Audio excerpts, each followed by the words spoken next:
avec Camille Blanchard. La situation est compliquée. Les mots sont de Christophe Castaner, le ministre de l'Intérieur en déplacement ce matin à Nîmes dans le Gard, s'est exprimé au sujet des manifestations. Les Gilets jaunes doivent se rassembler à nouveau demain. Des manifestations pour la plupart non déclarées. Un manquement à la sécurité des manifestants selon le ministre de l'Intérieur. On l'écoute. Samedi dernier, seuls 10% des manifestations avaient été déclarées. 90% ne l'étaient pas. Et depuis, la quasi-totalité des manifestations ne sont pas déclarées. Demander de déclarer une manifestation, ce n'est pas pour l'interdire. Aucune n'a été interdite. J'ai demandé dès samedi que beaucoup de moyens soient déployés pour protéger les manifestants. Pour Paris, deux groupes, des petits groupes, ont demandé une autorisation pour le Champ de Mars. Elle a été accordée. Nous allons déployer des moyens pour que la sécurité du site soit garantie pour chacun, qu'il n'y ait pas de vandalisme. Nous savons aussi que les réseaux violents d'ultra-droite et d'ultra-gauche entendent se mobiliser. Ça implique aussi que nous adaptions nos forces de sécurité pour cela. Et pour en parler avec nous, Denis Jacob, bonjour. Vous êtes secrétaire général du syndicat Alternative Police.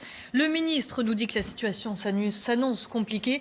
Comment envisagez-vous cette nouvelle mobilisation demain ? Alors oui, effectivement, ça s'annonce compliqué pour nous, policiers de terrain. Il ne m'appartient pas de commenter les avis politiques des uns et des autres. Pour nous, concrètement, c'est compliqué dès lors qu'une manifestation n'est pas officiellement déclarée, dès lors qu'un lieu n'est pas très précisément établi. C'est compliqué, effectivement, d'assurer la sécurité de ceux qui vont venir manifester, parce que c'est notre premier rôle, d'assurer leur sécurité, mais d'assurer également la sécurité de nos concitoyens qui iront et qui vaqueront à leur occupation habituelle demain dans la capitale. Donc c'est compliqué, d'autant que pour déterminer quels seront les fauteurs de troubles, parce qu'on sait qu'il y aura des fauteurs de troubles, ça sera encore plus compliqué de les déterminer, de savoir d'où ils arrivent, de potentiellement pouvoir les interpeller en amont, de les contrôler et de voir s'ils ne sont pas porteurs d'armes afin de provoquer des actes de pillage, de vandalisme et pire, s'en prendre aux manifestants ou aux forces de sécurité. Alors le ministère de l'Intérieur a donc choisi le Champ de Mars comme lieu de rassemblement. Pour les non-parisiens, ça s'étire de l'école militaire jusqu'au musée de l'Homme. Très vaste terrain. Pourquoi cet emplacement parisien serait-il plus adapté à la sécurité ? Alors en termes de maintien de l'ordre, c'est un terrain qui est dégagé. Avec des grands axes, avec des grandes avenues, des grands boulevards qui permettent de faire un cordon de sécurité suffisamment imperméable pour pouvoir filtrer toutes les personnes qui vont venir se rassembler et une fois de plus déterminer les casseurs potentiels. Je rappelle quand même que les renseignements territoriaux ont fait part ces derniers jours d'infiltration de mouvements d'ultra-gauche, d'ultra-droite, dont on sait quelle est la violence. Et donc notre objectif, c'est de faire en sorte que, les manifestants puissent exercer le droit à exprimer leurs revendications et à venir sur Paris, et deux, d'éviter tout débordement en interpellant en amont ces fauteurs de troubles. La semaine dernière, on l'a vu, le mouvement était assez désorganisé, donc nébuleux. Est-ce qu'on peut mieux le préparer aujourd'hui ? Avez-vous reçu des indications particulières de la part de votre hiérarchie ? Alors, il faut déjà dire que effectivement, les autorités ont pris toutes dispositions. Notamment, il va y avoir... Enfin, c'est déjà en cours, un plan de rappel des policiers d'Île-de-France.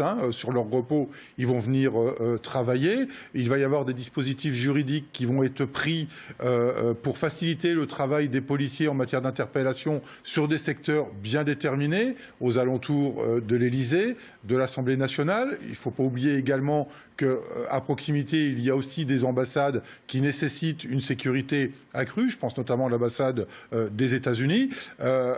Pour autant, les policiers donc, sont sur le pont en masse.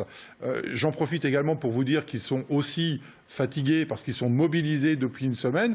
J'en appelle là aussi les autorités et le ministre de l'Intérieur pour qu'une prime exceptionnelle et 2 jours de repos puissent être accordés à mes collègues qui ne comptent pas leurs heures. Alors vous n'ignorez pas évidemment que tous les Gilets jaunes qui viendront dans Paris ne se rassembleront pas tous au Champ de Mars. J'entendais ce matin la porte-parole des Gilets jaunes dans le Val d'Oise, Laetitia Deval, qui disait « Moi, je n'irai pas sur le Champ de Mars car je ne tiens pas à faire un pique-nique sur un carré d'herbe. » Donc forcément, d'autres Gilets jaunes circuleront, manifesteront dans d'autres quartiers parisiens.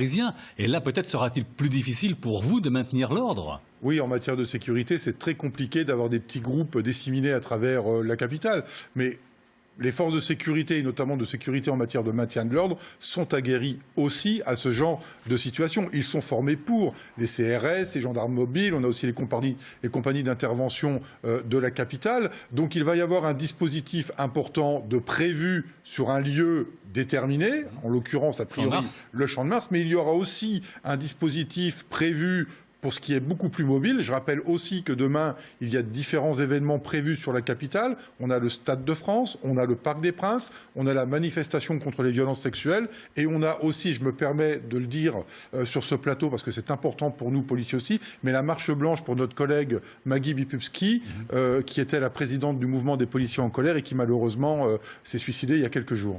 Merci d'avoir été avec nous en direct, Denis Jacob, Merci. secrétaire général du syndicat Alternative Police. Et dans le même